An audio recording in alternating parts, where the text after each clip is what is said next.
Hello friends. तो पिछले class में हमने पढ़ा था क्लास 7 का चैप्टर 1 न्यूट्रिशन इन प्लांट। तो आज हम पढ़ने वाले क्लास 8 का chapter 1 crop production and management. Crop के बारे में तो आप लोग सबको पता ही होगा। एक ही क्रॉप जो होता है जो कि बहुत बड़े फील्ड में एक ही जैसा क्रॉप जो होता है जो बहुत फील्ड में उगाया जाता है उसको कहा जाता है क्रॉप। मैं इसका डेफिनेशन यहाँ लिख देता हूँ।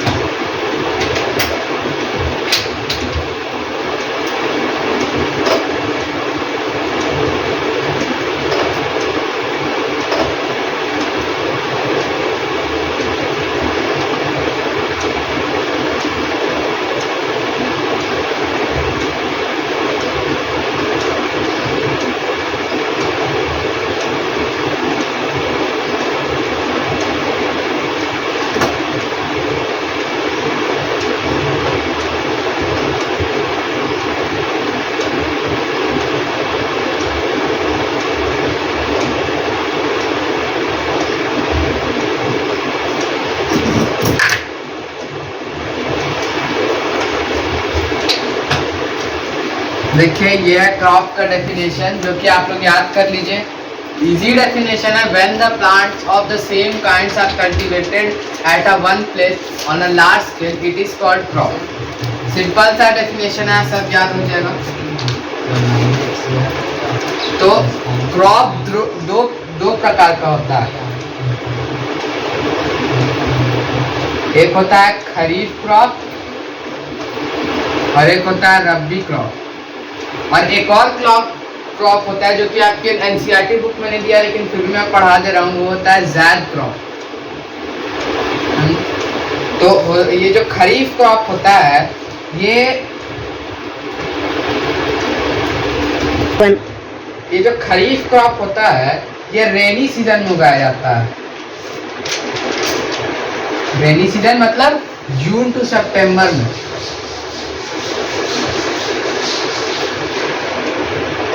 ठीक है, जून टू सितंबर में उगाया जाता है। ये जो क्रॉप होता है ये रेनी सीजन में इसीलिए उगता है कि इन लोगों को बहुत पानी चाहिए रहता है।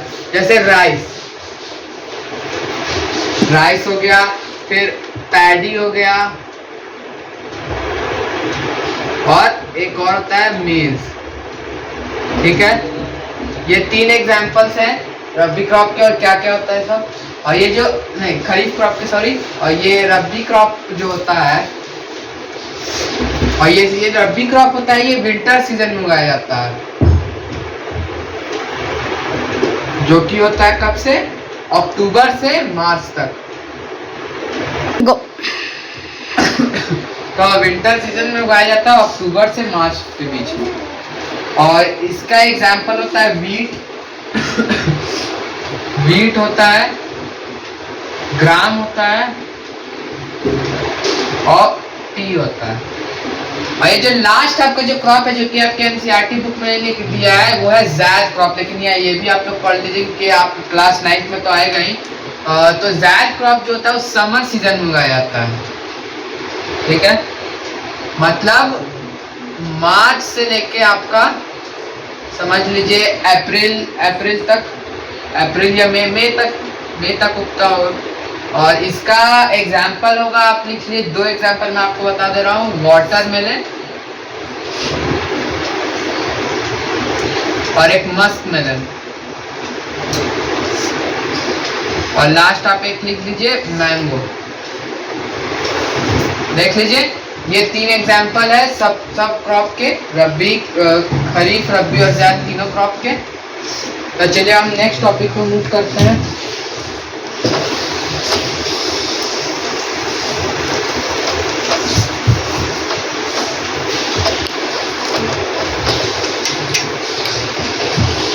तो आपके एनसीईआरटी बुक में जो नेक्स्ट टॉपिक है वो है बेसिक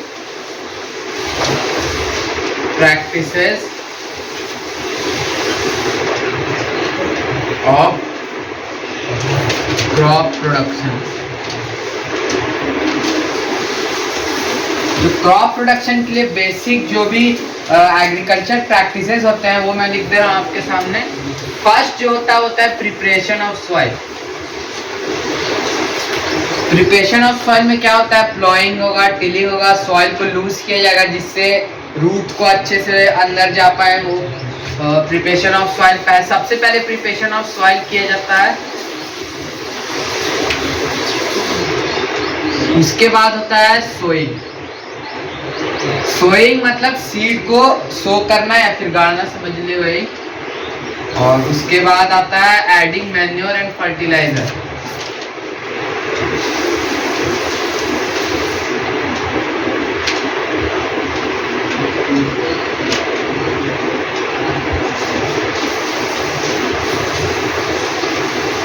फर्टिलाइजर, मैन्योर फर्टिलाइजर को सॉइल मिला जैसे जैसे प्लांट को एनर्जी और न्यूट्रिएंट मिले। मैन्योर और फर्टिलाइजर के बारे में मैं आपको आगे बताऊंगा क्योंकि इसका टॉपिक है। उसके बाद आपका आता है प्रोटेक्टिंग फ्रॉम वीड्स।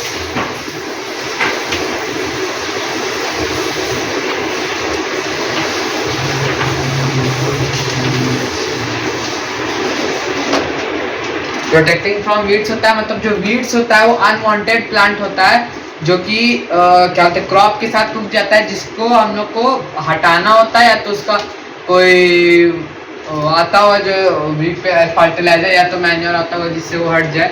और उसके बाद है हार्वेस्टिंग।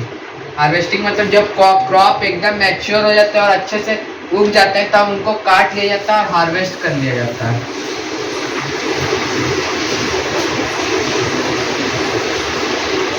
ठीक है। और जो लास्ट जो है हमारा, सॉरी एक चीज मैं भूल गया, यहाँ बीच में इसके बाद आता है इरिगेशन।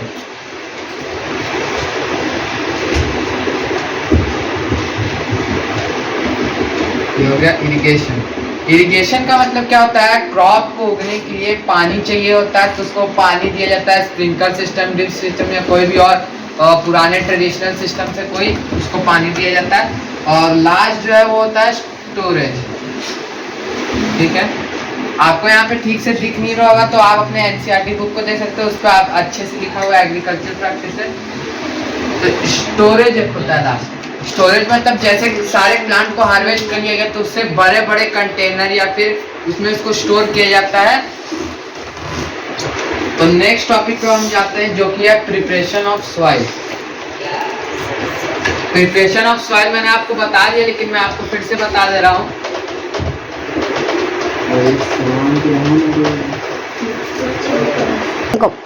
हाँ, तो नेक्स्ट टॉपिक आपका preparation of soil. Preparation of soil में क्या होता है, the most important task in agriculture is to turn the soil and loosen it. तो क्या होता है कि जैसे सॉइल आपका ऐसे कैसे बड़ा फील्ड में सॉइल हुआ, तो एक बार जो होता है सॉइल उगाने के क्या होता है, क्रॉप उगाने के बाद क्या होता है कि सॉइल का जो भी न्यूट्रिशन होता है वो सब हट जाता है क्योंकि वो जो क्रॉप होता है वो सारे न्यूट्रिशन ले लेता है। तो फिर से क्रॉप में न्यूट्रिशन के लिए क्या किया जाता है, सॉइल को टर्न कर दिया जाता है, ट्रैक्टर से सॉइल को टर्न कर दिया जाता है या फिर जो पुराने जमाने में जो कि बुल क्या होते हैं भैंस उससे जो किया जाता था वैसे किया जाता था। और उसके बाद क्या कहता है, जैसे अगर वो हो गया तो उससे क्या होता है सॉइल लूज हो जाता है जिससे जो रूट्स होता है वो अंदर तक जा पाता है और अच्छे से पानी या फिर जो भी अपना न्यूट्रिशन है वो ले पाता है अंदर से। और उसके बाद और यहाँ पे एक दिया हुआ है, the process of loosening and turning of the soil is called tilling और प्लोइंग। मैं यहाँ पे उसका डेफिनेशन लिख दे रहा हूँ।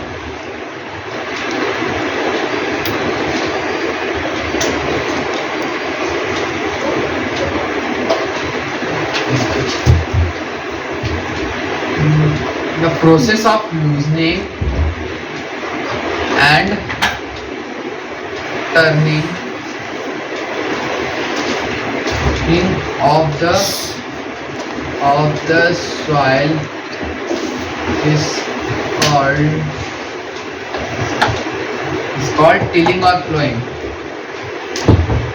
और आप लोग को यहाँ अच्छे से नहीं दिख रहा हुआ तो अपने एनसीईआरटी बुक में भी देख सकते हैं, वहां भी अच्छे से लिखा हुआ है बोल्ड लेटर्स में।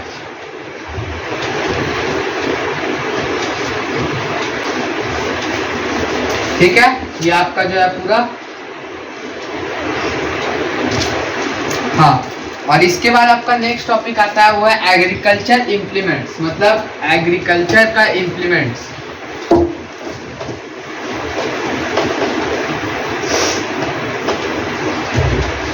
पहले जमाने में क्या होता है, जब ट्रैक्टर वैक्टर नहीं रहता था तब एक प्लो यूज किया जाता था जो कि कुछ ऐसे दिखता था। देखिए ऐसे,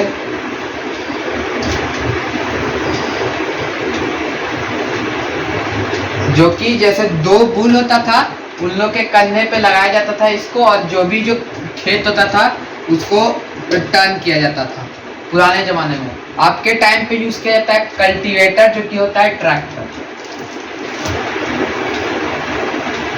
और एक और टूल के बारे में दिया है प्लो, इसको कहते हैं प्लो, इसको लिख लीजिएगा आप लोग। इसको, ये जो एग्रीकल्चर इम्प्लीमेंट है इसको कहते हैं प्लो। और जो नेक्स्ट इसमें एक और दिया हुआ है वो है हो।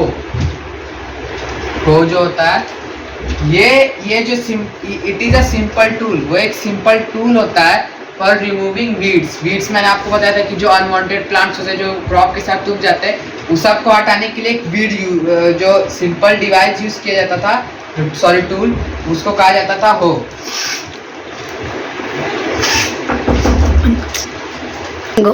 हाँ, तो हो जो होता है एक सिंपल टूल होता है जो कि जो अनवांटेड प्लांट्स होता है, वीड, उस सब को हटाने के लिए होता है। मैं उसका डायग्राम बना दे रहा हूँ इधर।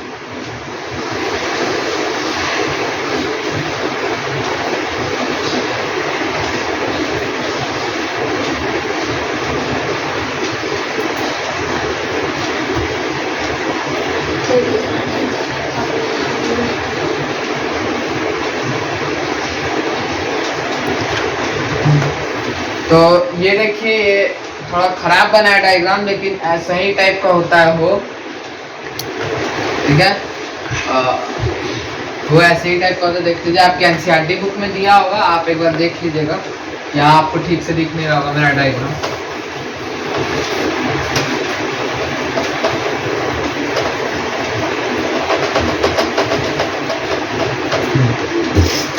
अब नेक्स्ट टॉपिक है आपका cultivator.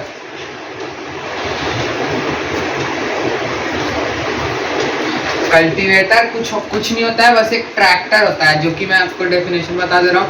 Now days ploughing is done by tractor driven cultivator. The use of cultivator saves labour and time. ये जो कल्टीवेटर होता है, ये होता क्या है?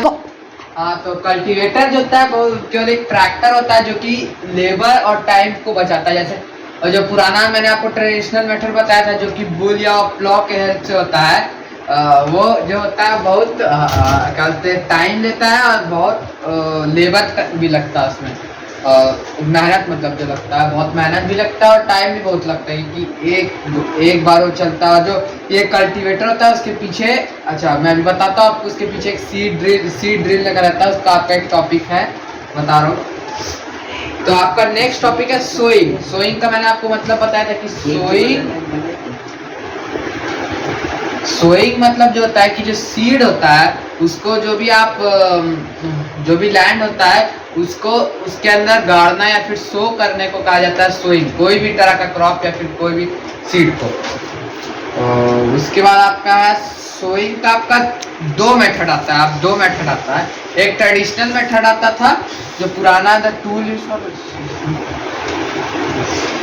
जो पुराना जो यूज होता था ट्रेडिशनल मेथड टूल, वो उसका जो शेप रहता था वो फनल जैसा शेप था उसका, फनल जो आपकी बुक में जैसे लिखा है फनल शेप का था। The seeds are filled into the funnel, passed down through 2 or 3 pipes having sharp ends. These ends press into the soil and place seeds there. होता क्या था कि जैसे ऊपर एक फनल टाइप का रहता था, अंदर 3-4 पाइप रहता था। जैसे आप उसके अंदर सीड डालते थे तो वैसे ही सीड, जैसे जो प्लॉ होता था, लैंड जो होता था वो प्लॉ भी होते रहता था और उसमें सीड जाते भी रहता था। ये ट्रेडिशनल मेथड था। और जो नेक्स्ट मेथड अभी आ गया है कल्टीवेटर के साथ, वो है सीड ड्रिल। सीड ड्रिल आपको कुछ ऐसे होता है, देखिए ऐसे है, ऐसे निकला रहेगा, ऐसे निकला रहेगा, ऐसे ऐसे ऐसे कुछ करके ऐसे निकला रहेगा आपका, और नीचे पे आना नोकीला टाइप का रहेगा, जिससे जो होगा प्लॉ अच्छे से हो सके। ये क्या होता था कि ट्रैक्टर के पीछे ऐसे जॉइंट हो जाता था और जो भी नीचे का वो रहता था क्या बोलते लैंड, उसको ये कल्टीवेट भी क्या बोलते प्लॉ भी करता था, प्लस उसमें सोइंग भी कर देता था, दोनों एक साथ करता था। और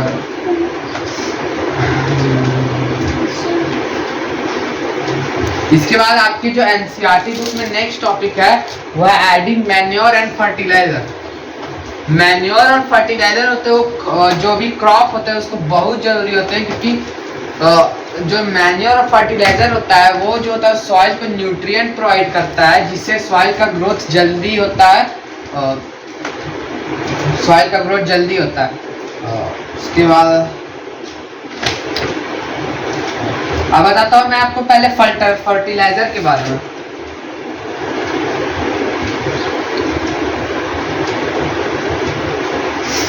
फर्टिलाइजर होता है ये मैन मेड होता है, समझ, मैन मेड होता है, it is a man made salt, और ये जो होता है फैक्ट्री में प्रिपेयर किया जाता है।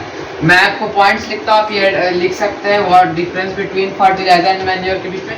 फर्स्ट पॉइंट लिखिए मैन मेड, मैन मेड होता है। सेकेंड पॉइंट लिखिए प्रिपेयर्ड इन फैक्ट्रीज। ये जो होता है फर्टिलाइजर ये इसको फैक्ट्रीज में प्रिपेयर किया जाता है, ये खुद से अपने कभी नेचुरल नहीं बनता।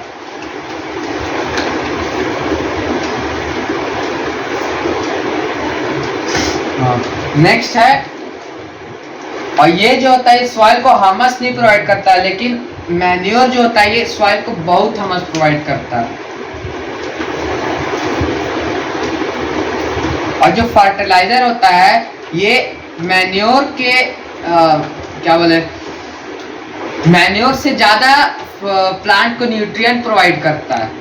लाइक इस जो फर्टिलाइजर होता है वो होता है नाइट्रोजन, फास्फोरस एंड पोटेशियम। और ये हो गया आपका तीसरा, आप ये लिख लीजिए डू नॉट प्रोवाइड हमस।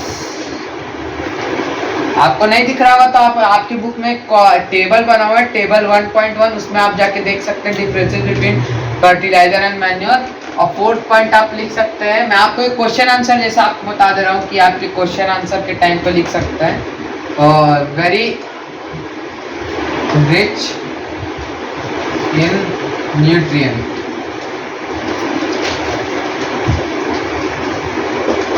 मैं थोड़ा गंदा हैंडराइटिंग में लिख रहा हूँ, लेकिन आप लोग देख सकते हैं ठीक ही है। और अब आता है आपका नेक्स्ट टॉपिक है वो है मैन्योर। टॉपिक नहीं है मतलब डिफरेंस में मैन्योर। जो फर्टिलाइजर होता है उसका एकदम सेम उल्टा आप मैन्योर को समझ लीजिए। मैन्योर जो होता है वो होता है, एक मिनट, जो मैन्योर होता है वो एकदम फर्टिलाइजर के उल्टा होता है। ये नेचुरल होता है, ये काउ डंग्स होता है, फिर decomposition of cattle dung and plant waste. जो होता है क्या एनिमल वेट या फिर काउ डंग क्या तो प्लांट का जो वेस्ट होता है उससे क्रिएट होता है। तो ये एक नेचुरल होता है, ये आप एक पॉइंट रख लीजिए, नेचुरल सब्सटेंस,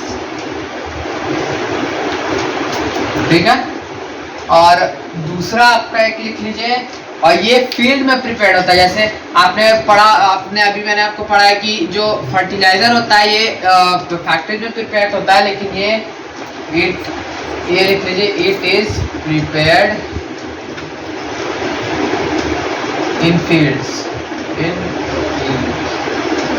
थोड़ा गंदा हैंडराइटिंग में मैं लिख रहा हूँ, लेकिन आपके बुक में एकदम अच्छे से लिखा हुआ, आप वहां से देख सकते हैं। मैं आपको अभी बस समझाने की कोशिश कर रहा हूँ। ये तीसरा आपका है, और ये मैंने आपको अभी बताया था कि जो फर्टिलाइजर होता है एकदम हमस नहीं प्रोवाइड करता है सॉइल को, लेकिन जो मैन्योर होता है बहुत हमस प्रोवाइड करता है। इट प्रोवाइड्स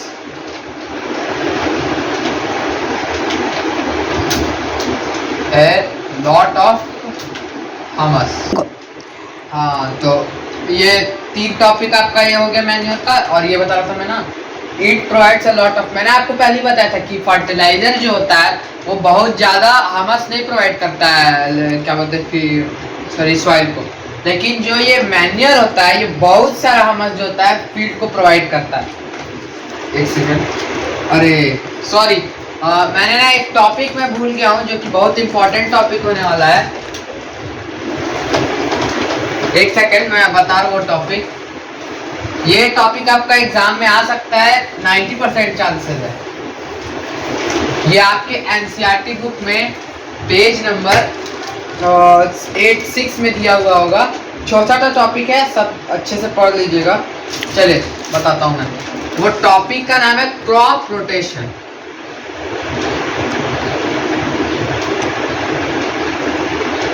ठीक है, ये है टॉपिक क्रॉप रोटेशन, समझे? एक सेकंड मुझे पढ़ लेने दीजिए।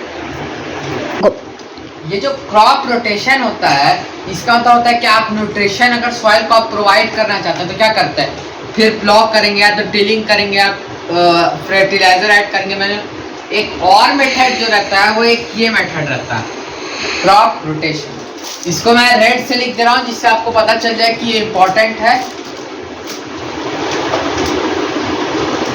IMP लिख दे रहा हूँ मैं, ठीक है।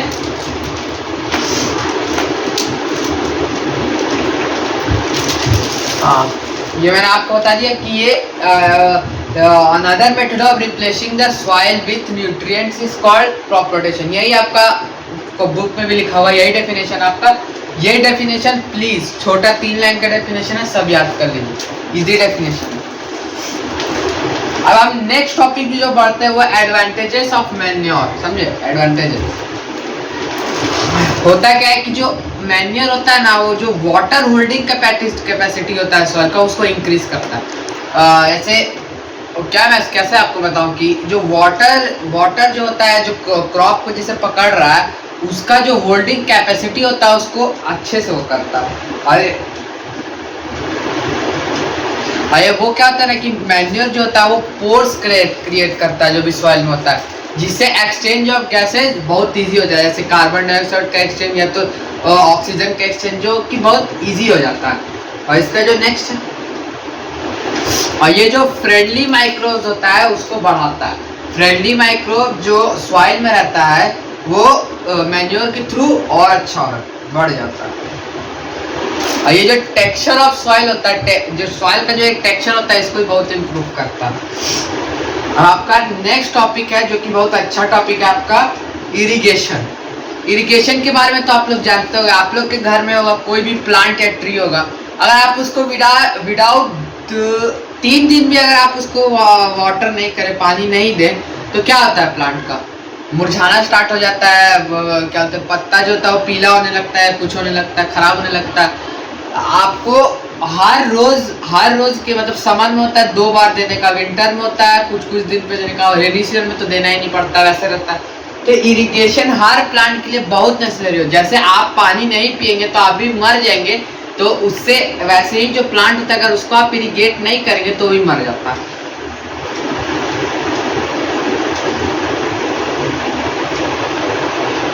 मैं आपको नेक्स्ट टॉपिक बताना, सोर्सेज ऑफ इरिगेशन। इरिगेशन का सोर्सेज बताने वाला हूँ। 2 मेथड्स होते हैं, एक होता है ट्रेडिशनल मेथड ऑफ इरिगेशन जो कि जिसमें बहुत पानी वेस्ट होता है। मैं आपको बताता हूँ, ये आजकल ये कोई काम नहीं करवाता। एक होता है चेन पंप सिस्टम होता है आपका, एक चेन पंप सिस्टम, ढेकली सिस्टम एंड राहत सिस्टम। ये जो एक और, सॉरी मैं भूल गया था, मोट सिस्टम। इसमें क्या होता है कि जो वेल होता है उससे पानी ड्रॉ किया जाता है और पानी को खेत में कोई किसी चीज से डाला जाता है। कैसे बताओ आपको, कोई मटका उटका से ऐसे डाला जाता है उसमें, जिसमें बहुत पानी वेस्ट होता है, जो कि एकदम बेकार, मुझे तो नहीं लगता बहुत अच्छा है। उसके बाद एक होता है चेन पंप सिस्टम। इसका शायद होता है कि चेन टाइप का, जैसे आप व्हील समझ लीजिए, व्हील है, वो क्या होता है वैली से वाटर ड्रॉ करता है और पानी जो एक चेन जो रहता है उसमें एक वो लगा रहता है, क्या मैं कैसे मैं आपको बताऊँ, एक बाल्टी लगा रहता है समझ लीजिए, और उससे पानी जो होता है वो पूरे फील्ड में जाता है, जो कि बहुत दूर तक फील्ड को नहीं कवर कर पाता है, जो कि पानी का ही वेस्ट भी है, प्लस आपका टाइम भी बहुत लगने वाला है और लेबर भी बहुत लगेगा, इसलिए बेकार है। एक ढेकली सिस्टम होता है, ये भी सेम अपना क्या बोलते हैं वेल से ही निकाला जाता है। कोई भी अगर आप बाल्टी लीजिए उससे पानी निकालिए, वैसे ही उसको पानी एक या फिर क्या बोले एक नाला टाइप का बना दिया जाता है जिससे पानी हर जगह जाए, लेकिन उसमें ही बहुत वाटर वेस्ट होता है। और लास्ट आपका एक सिस्टम है राहत सिस्टम। होता है क्या इसमें ना, एक उसमें भी एक चेन टाइप का बना रहता है जिसमें बहुत सारे बाल्टी फिक्स किए रहते हैं। और एक जगह रहता है जिससे जो काव जो बैल होता है उसको घुमाते रहता है, और वो जो चेन होता है वो पानी ड्रॉ कर करके फील्ड में देते रहता है जिससे इरिगेशन हो। ये इरिगेशन तो आप ये सब मेथड में हो जाएगा ट्रेडिशनल मेथड में, लेकिन पानी बहुत वेस्ट होगा जो कि होना नहीं चाहिए। और अब एक और जो अब है modern methods of irrigation. Modern methods में क्या होता है, पहला एक होता है आपका स्प्रिंकलर सिस्टम। बहुत सुने होंगे आप लोग स्प्रिंकलर सिस्टम के बारे में। क्या होते हैं, आप अपने स्कूल में जाएंगे या फिर कोई बड़ा बड़ा जगह गार्डन वार्डन में जाएंगे तो स्प्रिंकलर सिस्टम ही यूज किया जाता है। होता क्या है स्प्रिंकलर सिस्टम में, अंदर अंदर एक पाइप जाता है हर क्रॉप से होते हुए, और बीच बीच में ना जैसे क्या बोलूं मैं आपको, एक फाउंटेन टाइप का छोटा छोटा बना रहता है जो कि पानी को ऐसे हर जगह पे स्प्रे कर देता है, जिससे इरिगेशन भी हो रहा है प्लस वाटर भी नहीं वेस्ट हो रहा है। आपका सबसे बेस्ट मेथड आप समझ लीजिए स्प्रिंकलर सिस्टम। और उसके बाद आपका आता है कि ड्रिप सिस्टम। और ड्रिप सिस्टम क्या मैं आपको कहता हूँ, ड्रिप सिस्टम ठीक है अपने में, क्योंकि होता है क्या नीचे के थ्रू सीधे रूट्स पे जाता है, रूट्स पे ड्रॉप बाय ड्रॉप पानी देता है। ये क्या होता है, जैसे बहुत पानी की जगह नहीं, जैसे आप राजस्थान मान लीजिए, गुजरात मान लीजिए, वहाँ बहुत गर्मी रहता है, पानी नहीं रहता, तो वहाँ पे ड्रिप सिस्टम बहुत ज़्यादातर यूज़ किया जाता है, जिससे मैंने आपको बताया कि वो drop by drop directly to roots तक जाता है, जिससे रूट्स भी हो जाते हैं। ठीक है, ऐसे ही सिस्टम भी बेकार नहीं है, लेकिन इसमें आपको थोड़ा पैसा लगेगा कि नीचे नीचे जाएगा ना, इसीलिए। आपका नेक्स्ट टॉपिक है weed, protection from weed, sorry. और ये मैं आपको बता देते हैं कि ये हमारा आज लास्ट टॉपिक होने वाला है। फिर जो और सब जो टॉपिक रहेंगे आपका जो भी है हार्वेस्टिंग या फिर कोई भी स्टोरेज का टॉपिक, ये सब कल होगा, या फिर मैं देखता हूँ अगर आज हो जाता है तो मैं आज ही कर देता हूँ। तो चलिए, प्रोटेक्शन फ्रॉम वीड्स के बारे में मैंने आपको बताया था। जो अनवांटेड प्लांट्स होते हैं जो कि क्रॉप के साथ ग्रो हो जाते हैं, उनको हटाया जाता है। और होता है क्या है ना कि जो क्रॉप का न्यूट्रिशन होता है वो उसको खाते हैं, अपना कुछ नहीं रहेगा। तो मैं आपको कैसे बताऊँ कि एक एग्जांपल आप ले लीजिए, मैंने आपको पढ़ाया था पिछले क्लास में कि न्यूट्रिशन इन प्लांट्स में क्या होता है, एप्रोट्रॉफ होता है, पैरासाइट होता है। वैसे ही आप समझ लीजिए कि ये सैप्रोट्रॉफ समझ लीजिए। सैप्रोट्रॉफ तो डेड एंड डिकेइंग से कहा जाता, या फिर कोई ऑटोट्रॉफ्स, हाँ सॉरी ऑटोट्रॉफ्स होगा जो कि दूसरे प्लांट पर डिपेंडेंट रहता है, ठीक है। और यहाँ वीड्स के बारे में दिया है, मैं आपको बता दिया। और जो वीड्स होता है उसको कंट्रोल या फिर हटाने के लिए हम लोग कौन सा केमिकल का यूज करते हैं, वीडीसाइड, समझे, ये लिख लीजिए आप।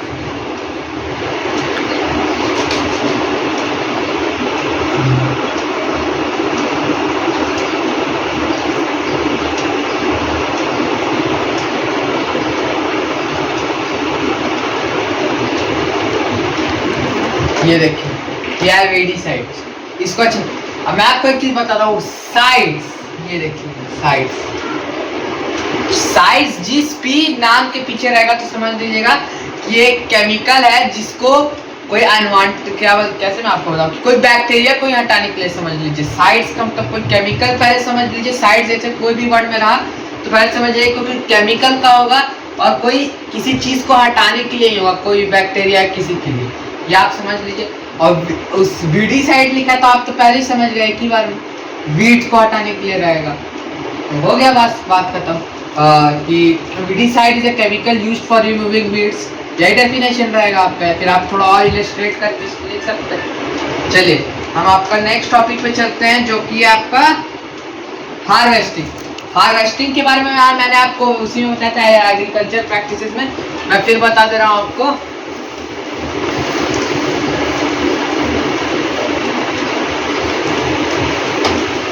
एक सेकंड बस बोर्ड इरेज कर लूँगा, हाँ ठीक है। Harvesting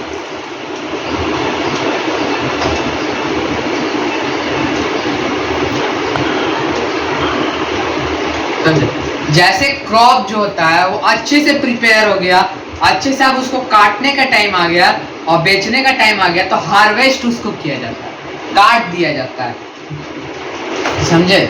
the cutting of crop after it is mature is called harvesting. ये आपका हार्वेस्टिंग का हो गया। कीवर्ड्स में आपको अभी दूंगा, सब होमवर्क भी दूंगा लास्ट में।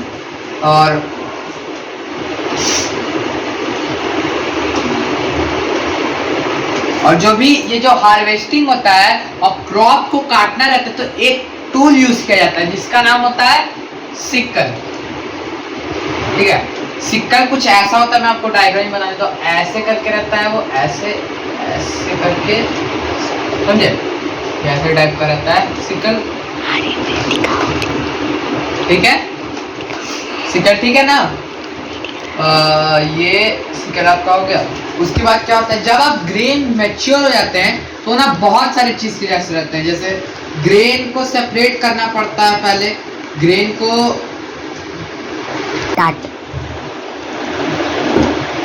यहाँ पे लिखा है the grain seed its need to be separated from the chaff, this process is called threshing. बता दे रहा हूँ मैं आपको, एक सेकेंड। ग्रेन जो होता है आपका, जो ग्रेन हुआ, समझ लीजिए एक ग्रेन है, इसको चाप से सेपरेट करने के लिए, जो इसके अंदर जो चाप है उसको सेपरेट करना है, उसके लिए एक प्रोसेस को यूज किया जाता है जिसका नाम होता है थ्रेशिंग, ठीक है। ये थ्रेशिंग, ये आपका डेफिनेशन में आपको अभी बता दे रहा हूँ। The process by which the grain is separated from चाप इज नोन एज थ्रेशिंग। और ये जो थ्रेशिंग होता है, it is carried out by a machine called combine. Combine एक मशीन होता है जिसके साथ थ्रेशिंग होता है और ग्रेन को चाप से अलग किया जाता है, समझे। और ये नेक्स्ट टॉपिक आपका विनोइंग। आप ये बहुत सुने होंगे विनोइंग के बारे में, क्लास 5 क्या मैं आपको बोलूं 4 से आप पढ़ते आ रहे होंगे विनोइंग के बारे में। विनोइंग क्या होता है, इसमें भी क्या होता है, ग्रेन और चाप को ही सेपरेट किया जाता है। मैं पूरा लिख देता हूँ विनोइंग को। विनोइंग में क्या होता है, ग्रेन और चाप को ही सेपरेट किया जाता है। और होता क्या है ना कि ग्रेन जो चाप कैप होता है, जो चाप वो बहुत हल्का होता है। तो होता क्या है ना कि जैसे आप ऐसे समझ लीजिए ग्रेन है, इसमें आप चाप रखे, तब ग्रेन और चाप दोनों मिला हो, अगर आप इसको ऐसे गिराएंगे जहाँ पे बहुत हवा चल रहा है, तो होता क्या है ना कि जो चाप होता है वो तोड़ के चला जाता है, लेकिन जो आपका ग्रेन रहता है वो नीचे गिर जाता है, तो आपका ग्रेन और चाप से सेपरेट हो गया।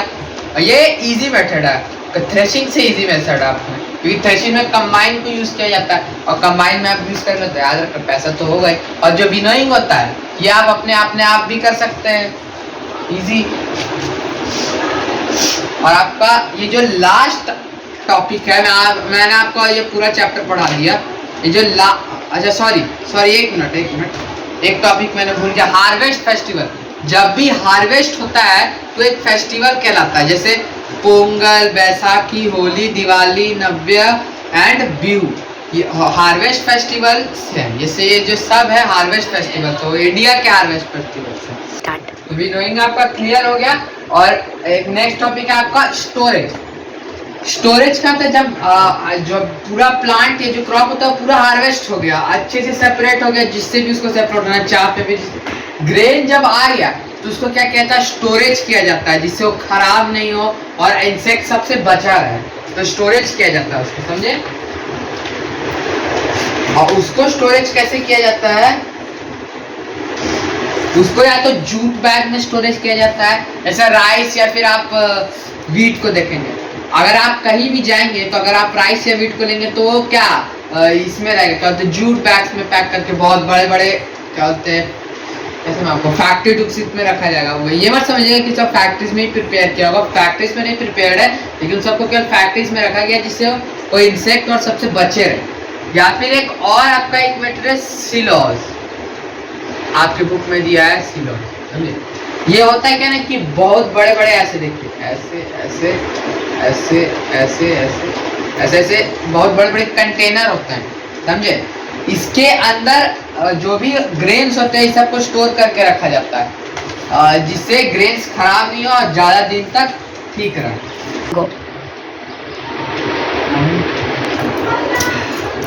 ठीक है, तो मैं आपको आज का लास्ट टॉपिक पढ़ा रहा हूँ, फूड फॉर एनिमल्स। ये आपका सिलोज डन है।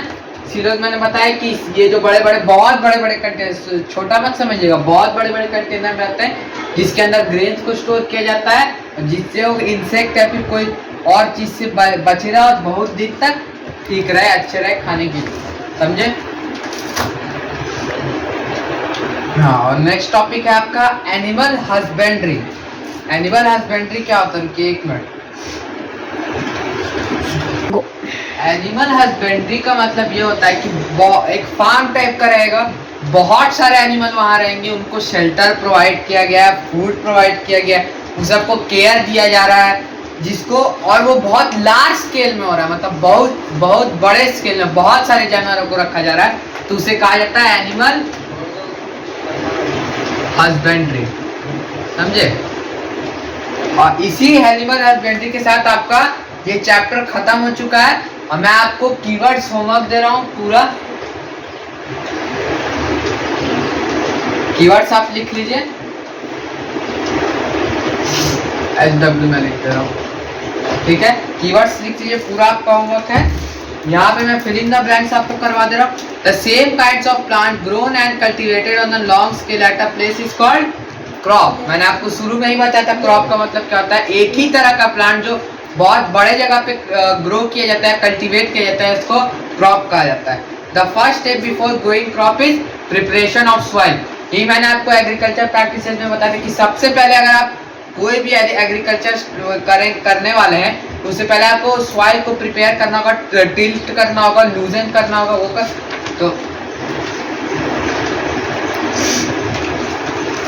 डैमेज सीड वुड बी, हाँ ये सही है, damage seed would be on the top of the water. ये आपका एनसीईआरटी बुक में दिया हुआ है। होता है क्या कि जो डैमेज सीड होता है ना वो अंदर से हॉलो होता है, इसीलिए वो ऊपर रहता है, और जो कि अच्छा सीड होता है वो नीचे चले जाता है, समझे। और नेक्स्ट आपका जो है, for growing a crops sufficient sunlight and dash from the soil is are essential, ठीक है। यहाँ पे आपका क्वेश्चन आंसर में बता दे रहा हूँ।